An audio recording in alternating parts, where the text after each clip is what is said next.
Queridos, a paz do Senhor Jesus, está começando mais um programa Antídoto, e que bom ter você aí conosco, hoje em dose dupla. Pastor Altamir, Deus abençoe. Exatamente, time completo. Time completo. Graças e paz, queridos, estamos de volta aí para dar continuidade a esta série, Sermão do Monte, esse maravilhoso e poderoso sermão, que também é conhecido como Sermão da Montanha, né? E aí a gente está tratando desse tema maravilhoso. É verdade, é uma das maiores pregações da história. Sim. Que eu costumo dizer, pregado pelo maior pregador da história. Exatamente. Que bom, e tem sido bênção, né? Nós damos início a uma parte introdutória, falávamos já também sobre algumas bem-aventuranças, na semana passada falávamos também sobre bem-aventuranças, Sim. e hoje nós estaremos concluindo aí essas Perfeito. bem-aventuranças. Bem-aventurado, feliz é aquele que é manso, né? Aquele que é humilde, o pobre de espírito. Falávamos sobre muitas coisas, e hoje a gente vai falar um pouquinho sobre perseguição, adversidade, os pacificadores. Exato. E eu creio que realmente vai ser especial. Você que está conectado conosco, não esqueça de deixar o like, e o like é muito importante. Isso traz relevância para aquilo que nós estamos produzindo aqui na internet, para que outras pessoas sejam alcançadas. Amém? Comente aí conosco, fique à vontade de participar no nosso chat, de deixar um comentário,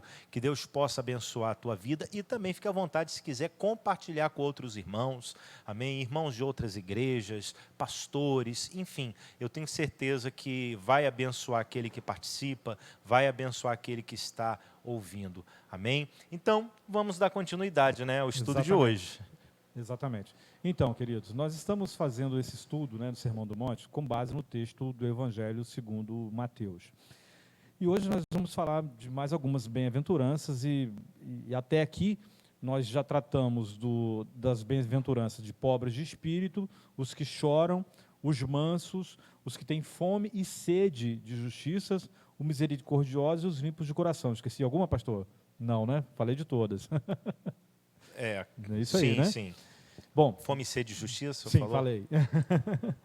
Vamos então continuar a partir do versículo 9 de Mateus capítulo 5, onde a palavra do Senhor nos diz assim: bem-aventurados os pacificadores, porque serão chamados filhos de Deus. E sim, existe uma relação com os bem-aventurados, os mansos, né? Mas existem diferenças também. Esta bem-aventurança, uma vez mais, nos mostra que somente o indivíduo espiritualmente renovado pode viver essa nova vida, a vida de discípulo de Cristo. Pois nós habitamos em um mundo cercado de cobiça, de egoísmo e egocentrismo dos homens. E essas coisas são do tipo que só promovem brigas e discórdias. Então, manter paz neste mundo é algo extremamente desafiador, pois conforme as Escrituras nos ensinam, a dificuldade encontra-se no coração do homem, e coisa alguma, exceto um coração novo, exceto um homem renovado, pode dar solução ao problema. A Bíblia nos diz: do coração procedem os maus pensamentos, os homicídios, os adultérios, a fornicação, a inveja, o ciúme, a malícia e todos os demais pecados. Então, enquanto os homens estiverem produzindo esses males, não haverá paz. Aquilo que existe no interior do homem, inevitavelmente há de aflorar à superfície. A grande necessidade do mundo moderno é de um grande número de pacificadores. Pois bem, e o que seria um pacificador, do ponto de vista bíblico? Não é o indivíduo complacente e desligado da realidade. E também não é aquele que quer paz a qualquer preço, porque paz a qualquer preço pode virar opressão. Mas é o indivíduo que, além de ser pacífico, é alguém que procura estabelecer ativamente e corretamente a paz. Promove a paz. Ele é um promovedor de paz, né? E às vezes paga um preço para isso, né? Mas não é alguém do tipo que simplesmente sempre vai dizer, deixa para lá. Não é assim, né? Mas é aquele que tem atitudes ativas em relação à paz. Ainda que, e isso não é menos importante, que seja uma busca ativa pela paz através da oração. Contudo, o pacificador é aquele também que, em última análise, age não somente para que os homens tenham paz uns com os outros, mas que também para que os homens tenham paz para com Deus. Pacificador é alguém que não somente não provoca conflitos, mas que tudo faz a fim de estabelecer a paz. E aí a gente percebe os vínculos das bem-aventuranças. Porque para ser pacificador é preciso ser limpo de coração, é preciso ser misericordioso, é preciso ser manso. O pacificador, ele vai enxergar na ofensa do outro uma ação da natureza caída e afetada pelo pecado. Ele consegue discernir isso. Ele consegue identificar que aquilo é fruto de uma ingerência sobre aquela pessoa de forças espirituais do mal. Afinal de contas, como nós estudamos na série Cartas Paulinas, lá em Efésios, nossa luta não é contra inimigos de carne e sangue, mas contra governantes e autoridades do mundo invisível, contra grandes poderes neste mundo de trevas e contra espíritos malignos nas esferas celestiais. Efésios 6, versículo 12. Não é isso, pastor Maurício? Exatamente. E eu percebo também um versículo que muito se encaixa com este versículo, né? Sobre pacificador. A Bíblia diz em Provérbios 26, a Bíblia fala o seguinte, que sem lenha o fogo se apaga. Perfeito. Não havendo maldizente, a contenda cessa. Então, ou seja, o que é um pacificador? Aquele que não coloca lenha no fogo. Aquele que realmente irá promover a paz. Trazendo para a linguagem mais atual, é o cara que não põe pilha. Sim, sim. E tem aquele ditado antigo, né? Quando um não quer, dois não brigam. Exatamente, exatamente. E assim, esse é uma característica de um filho de Deus. Eu acho que isso aqui é fantástico. Quando diz, este será filho de Deus. Perfeito. Né? Porque é uma característica de um filho de Deus, ser um pacificador para com os outros, no sentido de querer promover a paz, de não querer ter problema com os outros e também não incentivar outras pessoas a terem problemas. Certo. Né? Porque às vezes isso acontece, alguém chega para você e diz, olha, está acontecendo isso, está acontecendo aquilo, e você diz, não, você não pode aceitar isso não, você tem que partir para cima mesmo, você tem que fazer isso, você tem que fazer aquilo outro. Isso é o que o mundo diz, né? Isso, infelizmente, é o que o mundo diz, mas infelizmente eu já percebi isso até dentro da própria igreja. Sim. Por incrível que pareça. Sim, também. Olha, você tive um problema com o pai, é mesmo? O pastor fez isso? Não, que absurdo. Ao invés de a pessoa promover uma paz, pacificar, ela coloca ainda mais lenha naquela fogueira. Né? E aí, infelizmente, quantos problemas acontecem por conta disso? Não, perfeito. E nesse sentido também, pastor Maurício, o senhor entende que ser pacificador também passa pelo comportamento, por exemplo, que Neemias teve, né? Neemias, ele não acolheu a ofensa, né? Quando os inimigos enviaram pessoas para convidá-lo, né, a discutir e tal, e aí ele, né, libera aquela célebre frase, não vou descer porque estou, né, fazendo uma grande obra. Exato. Então, ou seja, ele não tirou o foco para dar atenção a uma ofensa. Isso também é ser pacificador? Eu creio com certeza. Isso faz bem até para a pessoa, né? Porque o pacificador é aquele que é pacificador para ele, para situações na vida dele e para os outros também. Perfeito. Né? Terceiros, né? E neste caso de Neemias, ele foi pacificador porque ele tinha um propósito, ele tinha uma missão dada por Deus. E a gente sabe, irmãos, que quando uma pessoa ela desce, no mundo as pessoas dizem descer do salto. Exatamente. Né? Quando a pessoa ela desce do muro, desce da missão, sai do propósito por conta de algumas ofensas, leva em consideração sempre algumas ofensas, por incrível que pareça, tem gente que se ofende com tudo. Sim, porque falaram, fizeram e tal, e a pessoa ela compra briga. E aquilo que a gente costuma dizer, eu costumo dizer, mas tem gente que diz, né, porque tem que ter sangue de barata. Não, tem que ter sangue de Jesus. Exatamente. E mais, sabe, pastor Maurício, eu percebo o seguinte, quando a gente incorre no erro de corresponder à ofensa, de dar o revide, né, quando você tem de fato o Espírito Santo, não tem jeito. Mais cedo ou mais tarde, você vai perceber que você entristeceu o Espírito Santo. E aí, o que acontece é um arrependimento daquele ato, né?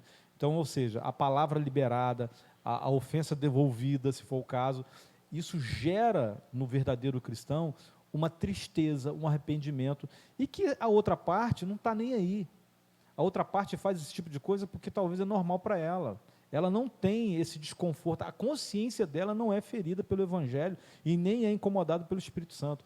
Então, na verdade, acolher esse tipo de ofensa e revidar, saiba, é entrar numa luta desigual. Né? Desigual, falou tudo. É uma desigual, luta desigual. porque é o cara sua... no trânsito que xinga, Sim. que faz, aí a pessoa depois faz ou comete um erro ali, depois fica mal. Fica triste, entendeu? Fica triste. E aí a pessoa vai ficar afetada por uma ação que ela poderia ter evitado se era simplesmente ser manso. Né? E é como o pastor Maurício falou, talvez o mundo vai chamar o que nós estamos identificando como manso de outros nomes, né? De bobo, sangue de barata, não sei o quê. Mas, gente, não é isso, é o que o pastor Maurício falou, é ter o sangue de Cristo, é ter o Espírito Santo, né? E ser governado por Jesus. Então, e porque nós somos chamados para ser diferentes. Então, isso aí já... Isso não significa que o coração na hora não vai se entristecer ou não vai se irar, se revoltar. Sim. Não é isso. Não se trata disso. Né? A gente provoca. Agora, a questão é a reação a isso, né? Gerenciar e administrar essas emoções. Isso que é importante. Exatamente. Porque isso é o domínio próprio, não é isso, pastor? É o domínio próprio. Porque é o dominar as reações, né? Porque, às vezes, assim, a gente pode ser provocado e aquilo vai incomodar? Pode incomodar. Agora, uma coisa é incomodar, outra coisa é acolher a ofensa e revidar. E aí são coisas diferentes. É verdade, é verdade. Nós temos o exemplo também, você falou de Neemias, que foi uma coisa particular com ele, diante de um propósito estabelecido por Deus na vida dele. Nós temos também o exemplo de Moisés. Moisés, ele por um momento ele falhou, né? A Bíblia fala que ele viu um egípcio maltratando um do povo dele. Foi logo quando ele se revelou de fato, né? Revelou ali, falou, não, é o meu povo, enfim. Ele foi revidar no egípcio e matou o egípcio. Sim, olha só que coisa terrível. Exatamente. E matou o egípcio. Então, ou seja, ele tomou as dores de outros e acabou revidando de uma forma errada. Então, tem muita gente assim. O pacificador, porque não é errado você chorar com os que choram, não. Sofrer com os que sofrem, mas a gente tem que tomar cuidado para não acolher todo tipo de ofensa, e encher o coração, né? E acabar revidando de uma forma errada. Perfeito. Então, temos que tomar cuidado com isso e ser um pacificador. Exatamente. Porque o foco do pacificador é, sobretudo, que Deus seja glorificado. É alguém que está mesmo disposto a sofrer ofensas, injustiças, a fim de que a paz seja estabelecida entre os homens. E aí, muitas vezes, nós somos convidados a pagar um preço para isso. Mas aí é onde a glória de Deus seja manifesta. Porque com isso, com essa atitude, a gente está glorificando o nome de Deus. E aí alguém até poderia dizer, tá, mas isso aí no conceito, isso aí na teoria, ok, mas como é isso na prática do dia a dia, né? Bom, em primeiro lugar e acima de tudo, isso significa que a pessoa, o pacificador, ele precisa aprender a não falar o que não se deve falar. Porque se ao menos todos nós pudéssemos controlar a língua, haveria muito menos discórdia no mundo. Lá em Tiago, capítulo 1, versículo 19, ele diz assim, sabei estas coisas, meus amados irmãos, todo homem, pois seja pronto para ouvir, tardio para falar, tardio para se irar. E essa é uma das melhores maneiras de uma pessoa ser pacificadora. Aprender a controlar a língua, não é verdade, pastor Maurício? É um desafio, né? Né? Mas a gente vê quanta intriga é gerada por maledicências, né? Então, a gente precisa realmente praticar isso, aprender a controlar o que a gente fala. Né? Isso tem a ver exatamente com o que você havia dito anteriormente. Tem a ver com os limpos de coração. Sim. Né? Porque a Bíblia fala, a boca fala do que o coração está Perfeito. cheio. E quando eu falava sobre os limpos de coração no episódio anterior, eu falava aquele versículo, né, de Mateus 23, quando Jesus ele fala ali para os religiosos da época, escribas e tal, ele vai dizer o seguinte, olha, vocês são como sepulcros caiados, formosos por fora, mas por dentro existe morte. Limpai o interior para que o exterior esteja limpo. Perfeito. Né? Então, isso é muito forte, porque às vezes a gente vê tantas pessoas preocupadas com o exterior e acaba não se preocupando com o principal, com o interior, Exatamente. porque a obra de Cristo, ela começa de dentro para fora. Né? Exatamente. Então, quando a pessoa consegue realmente limpar o coração, estar com o coração limpo, ela consegue promover a paz, ela consegue ser uma pessoa pacificadora. É mais ou menos assim, né? Se a pessoa, por exemplo, alguém falou alguma coisa, eu recebi algo no meu coração, do pastor Altamir, que falou, ouviu tal coisa, enfim, meu coração, aquilo entrou como uma semente ruim. Aí, de repente, você fala alguma coisa comigo e eu vou lá, acabo revidando, falando mal, sendo grosso, falando besteira, mas por quê? Porque o meu coração anteriormente foi sujo, acolheu alguma coisa. Isso acontece até em relacionamentos, casamentos. Né? O marido já não está tão bem, já está com o coração pesado, sujo, até por conta de outras coisas. Cria né? uma predisposição a... Aí acaba vomitando. Aí, meu amigo, como falou aí, esse versículo de Tiago é perfeito. Exatamente. Então, no dia a dia, na prática, a gente, por exemplo, precisa ter o seguinte cuidado. Quando disserem algo provocativo que vai nos tentar a replicar a ofensa, não faça. Não faça. Não seja manipulado pela ofensa dos outros. Não deixe que os outros definam como você vai se comportar. Quem precisa definir como você vai se comportar é o Evangelho, é Jesus, é o nosso Mestre, é o Espírito Santo. Né? Outra questão, como o pastor Maurício falou aqui, a gente não deve repetir, a gente não deve levar para frente informações que podem prejudicar outros. Né? E ainda, a ideologia humana diz para a gente falar o que a gente pensa. Não, você precisa falar o que você pensa. Mas a Bíblia, ao orientar para sermos tardios para falar, está nos ensinando a escolhermos nossas palavras, a escolher o que deve ser verbalizado, o que deve ficar somente no nosso pensamento.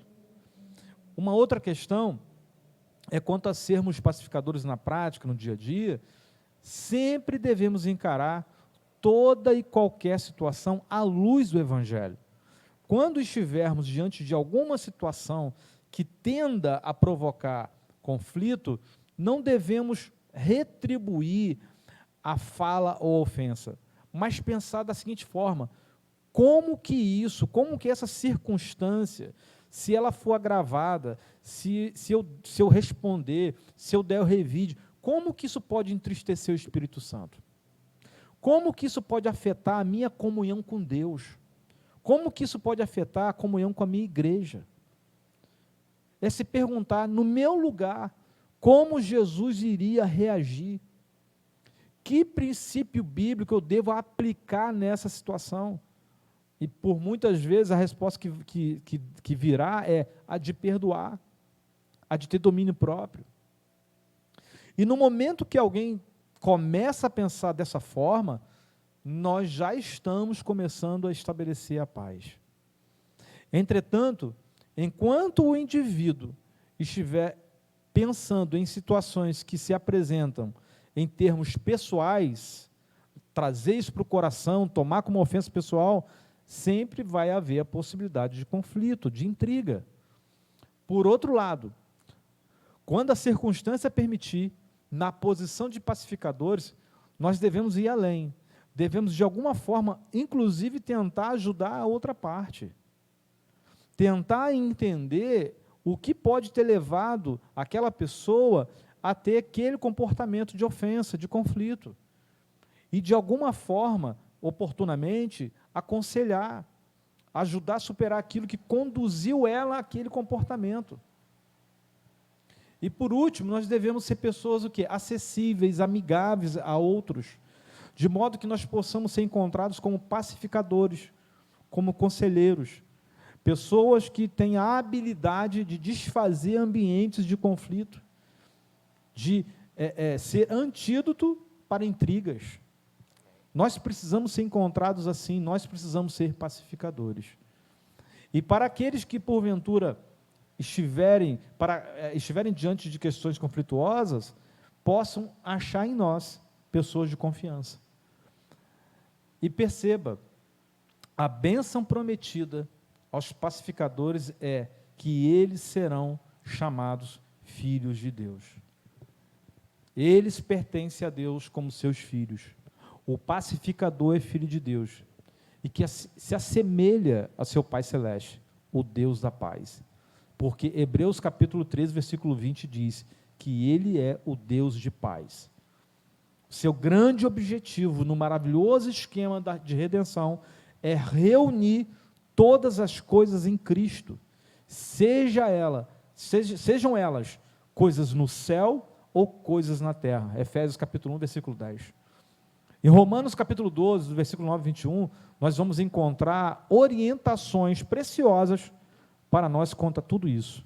Lá diz assim: ame as pessoas sem fingimento, odeie tudo que é mal, apegue-se firmemente ao que é bom, amem-se com amor fraternal e tenham prazer em honrar uns aos outros.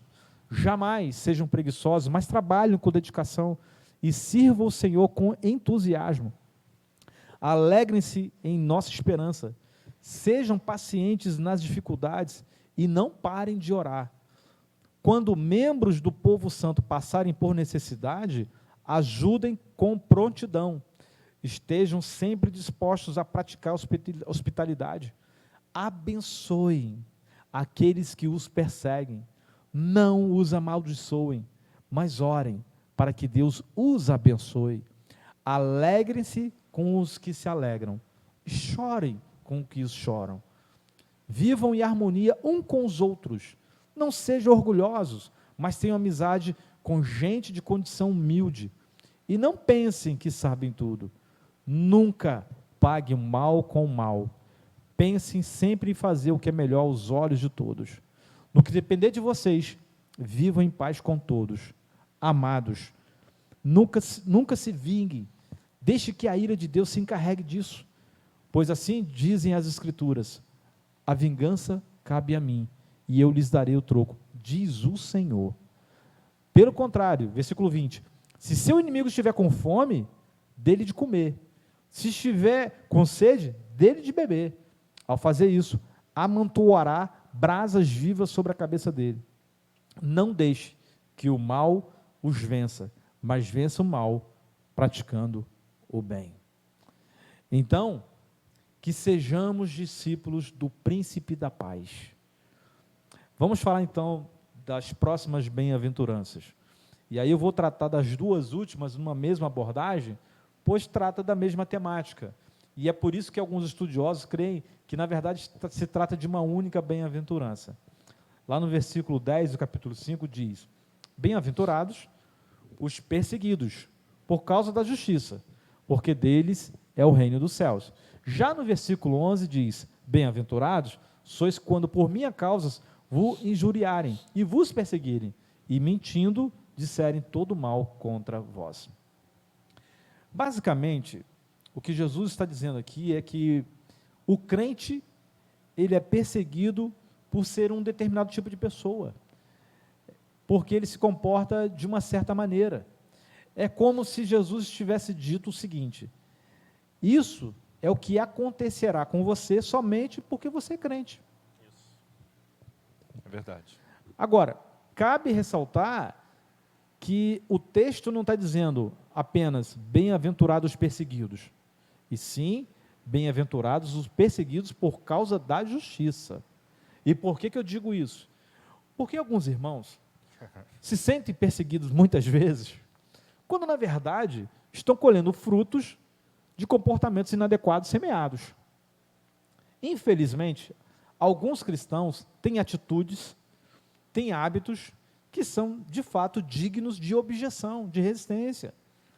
Tem crente que são pessoas difíceis, faltos de sabedoria, que escolhem caminhos de tolice, caminhos de insensatez. Por isso, nós precisamos muito ler, estudar e aplicar na vida sabedoria bíblica. É ler Provérbios, ler Eclesiastes, viver aquilo. Bem como também o texto não está falando de justiça própria. Também não está falando de perseguição política, o que não impede ninguém de ter um ideal político. Mas o que Jesus se refere no texto de perseguição ali, e que tem uma promessa vinculada a isso, é no sentido de perseguição por causa da prática da justiça decorrente de seguir a Jesus e de obedecer seus ensinamentos. Não é isso, pastor? Perfeito, perfeito. Está muito claro, né? A perseguição por causa. Exatamente. Qual é a causa?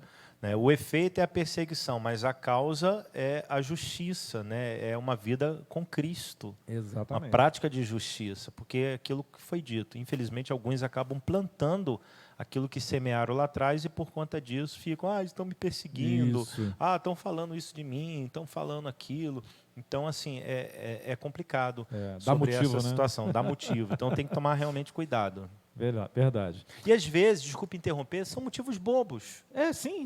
São motivos bobos. A pessoa está falando, por quê? Porque passa por aqui e não dá um bom dia. Isso. Às vezes são coisas assim, qual é o pecado nisso diante de Deus? Mas às vezes é bom para evitar certas coisas, né? A gente tomar determinadas atitudes, né? Sim. Passar por aquele vizinho, olá, bom dia. Perfeito. Porque isso acaba também sendo uma atitude de pacificação, né? É ser pacificador, né? Então, como as bem-aventuranças elas estão interligadas, né? Falar, criticar, isso vai acontecer. Faço certo ou faço errado? Exatamente. Vão sempre falar. Agora, que possamos ter a consciência tranquila e não darmos motivos, né? Perfeito.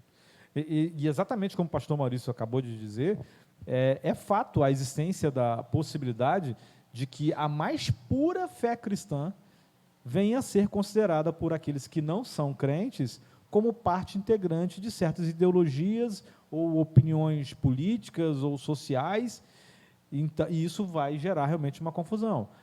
Então, é preciso um entendimento geral, eu diria, e compreensão de que o cristianismo, ele não é, por exemplo, para pegar temas que estão efervescentes, o cristianismo ele não é pró-capitalismo nem pró-comunismo, como também o cristianismo não é anticapitalismo e nem anticomunismo. O evangelho está em outra esfera. Há pautas nas ideologias, nos sistemas mencionados, que tanto podem estar de acordo com o evangelho como contra. Mas não há vinculação solidária do evangelho com estas coisas, né? O evangelho está em outra categoria. Ser justo, praticar justiça, na realidade, significa se assemelhar ao Senhor Jesus Cristo. E aí, portanto, sermos bem-aventurados, porque nós parecemos com Ele. E aí, lá em João capítulo 15, do versículo 18 até o 20, diz assim: se o mundo os odeia, lembre-se de que primeiro odiou a mim. O mundo os amaria se pertencesse a ele, mas vocês já não fazem parte do mundo. Eu os escolhi para que não mais pertençam ao mundo, e por isso o mundo os odeia. Você se lembra do que eu disse? O escravo não é maior do que seu senhor. Uma vez que eles me perseguiram, também os perseguirão. E se obedecerem a minha palavra, também obedecerão a sua. E ainda em 2 Timóteo capítulo 3, versículo 12, o apóstolo Paulo ele diz o seguinte: sim, a todos que desejam ter uma vida de devoção em Cristo Jesus, sofrerão perseguições. Ou seja, a perseguição de natureza diversa, seja física, seja ideológica, é uma realidade na vida cristã legítima. Portanto, falar de perseguição aos cristãos, de modo geral, é falar de algo que é comprovado em todas as épocas do cristianismo e em vários lugares. Inclusive, muitos crentes estão sendo ativa e amargamente perseguidos nesse exato instante em muitos países. Fora os relatos de perseguição na Bíblia. Abel, por exemplo, ele foi perseguido por seu irmão Caim. Pelo próprio irmão, né? Pelo próprio irmão. Moisés foi intensamente perseguido por Faraó. Davi, ele foi horrivelmente perseguido por Saul. profetas, né? Como Elias, Jeremias, eles foram perseguidos por falar aquilo que Deus ordenou. Daniel foi perseguido. E esses homens foram perseguidos não por serem pessoas difíceis de tratar, nem por serem extremamente zelosas, mas simplesmente por serem justas. Nas páginas do Novo Testamento, nós encontramos precisamente a mesma coisa. Basta lembrar dos apóstolos, quantas perseguições que eles tiveram de enfrentar. No caso particular do apóstolo Paulo, então, esse soube que era ser perseguido. Há ainda perseguição dos verdadeiros cristãos por religiosos nominais. Ou seja, o cristão, ele tanto pode sofrer por perseguição de fora, como de dentro da igreja. Sem falar de perseguição dentro da família. Infelizmente, não são poucos os relatos de pessoas que sofreram ou sofrem perseguição dentro de casa por serem cristãos legítimos. Não é verdade, pastor? Assim, eu particularmente, no que diz respeito à igreja, eu acho um absurdo um irmão perseguir outro irmão. Sim. Né? Às vezes, um próprio líder que é responsável acaba perseguindo outra pessoa que vê como uma ameaça. Sim. Aí tem ciúme, né? Ciúme. Eu acho assim, isso é um absurdo, como diz o repórter, isso é uma vergonha, né? Quase que eu falo isso. Mas assim, é absurdo, mas infelizmente isso acontece.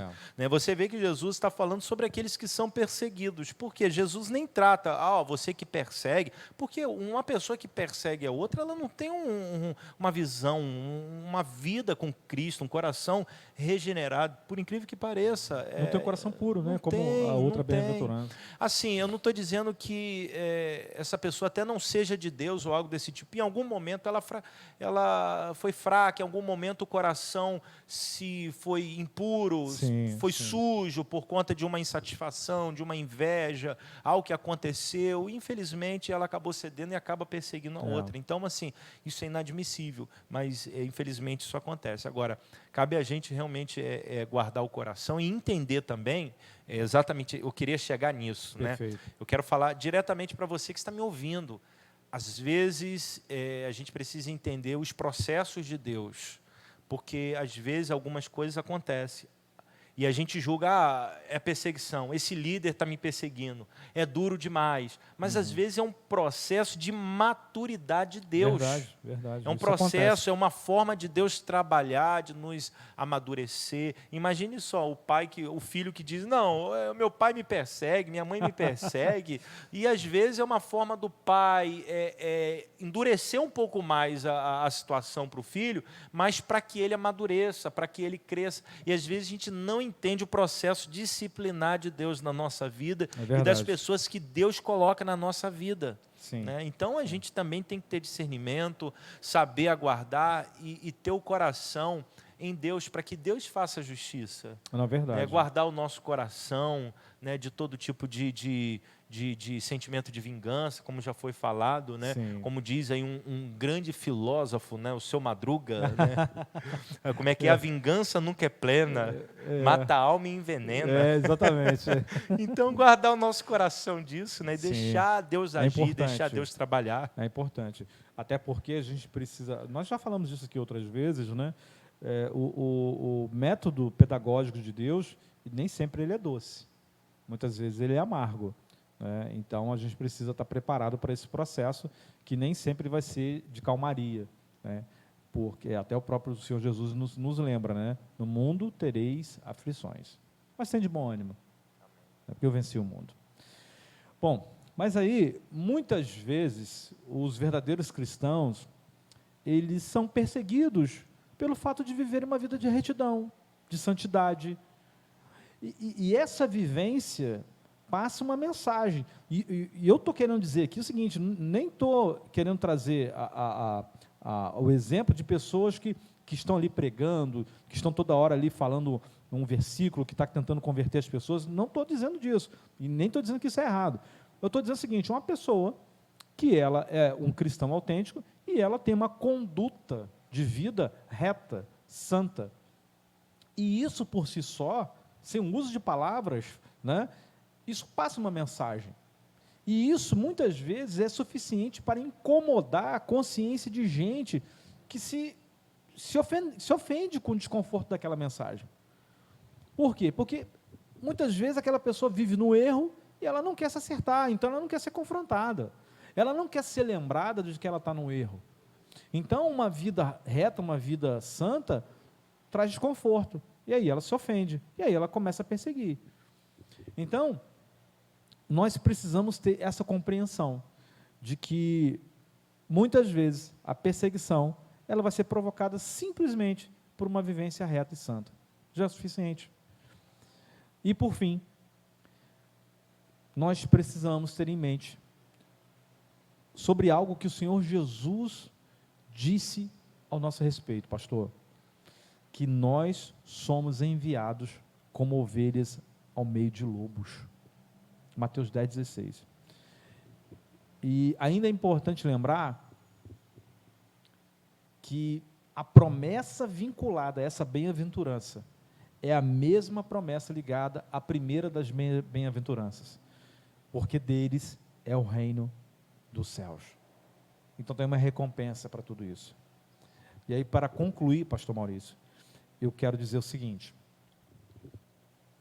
todas as bem-aventuranças, consideradas no seu conjunto geral, total, elas devem ser entendidas como um delineamento do homem que é crente, da pessoa que é crente.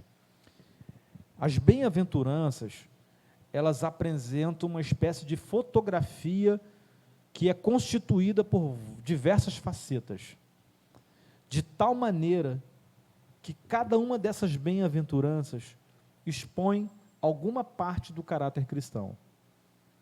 E o que eu quero dizer com isso? Que nós devemos buscar viver, não é só uma questão de aprender, viver cada uma dessas bem-aventuranças. Porque esse é o requisito para o discípulo de Cristo, para o discípulo fiel de Jesus. Porque, como eu disse no início, nós fomos chamados para sermos diferentes.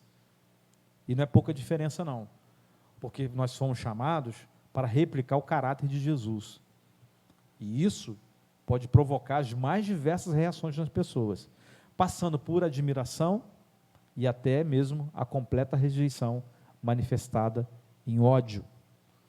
A grande questão é o seguinte: o Evangelho de Jesus Cristo estabelece uma bem e definida divisão e distinção entre quem é crente e quem é incrédulo.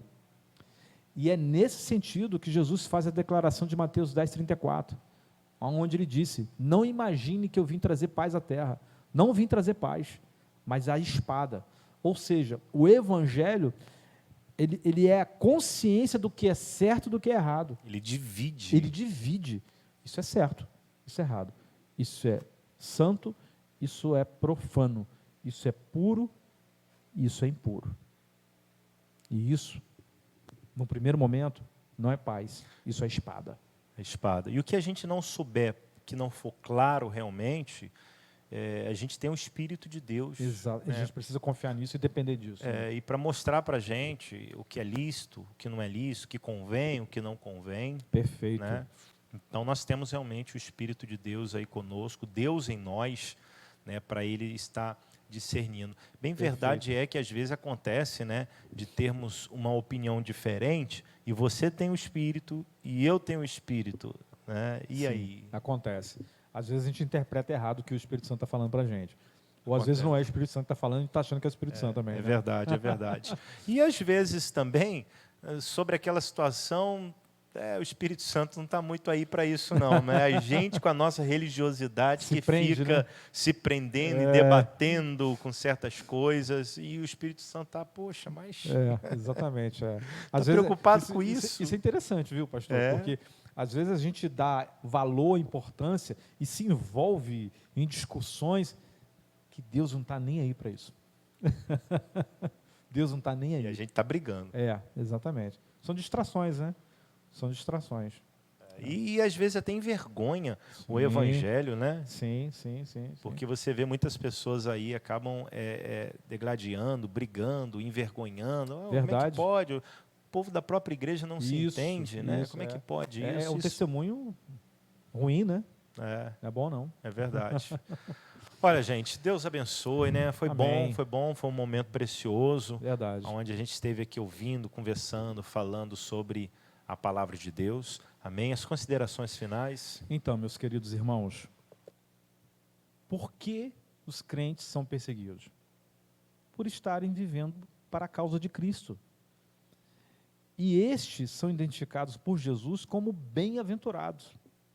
Daí, podermos deduzir que o objetivo inteiro do crente deveria ser viver para Cristo e não para si mesmo. Que Deus abençoe vocês.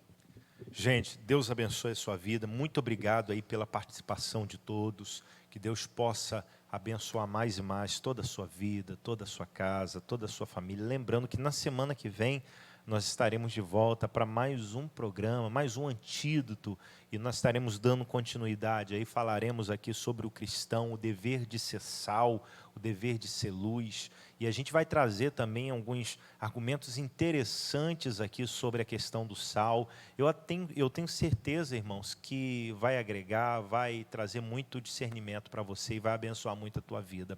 Amém? Então vamos estar juntos, tá bom? Vamos estar juntos. E eu creio que vai ser especial, tá ok? Deus abençoe, um forte abraço, fiquem todos na paz, em nome de Jesus.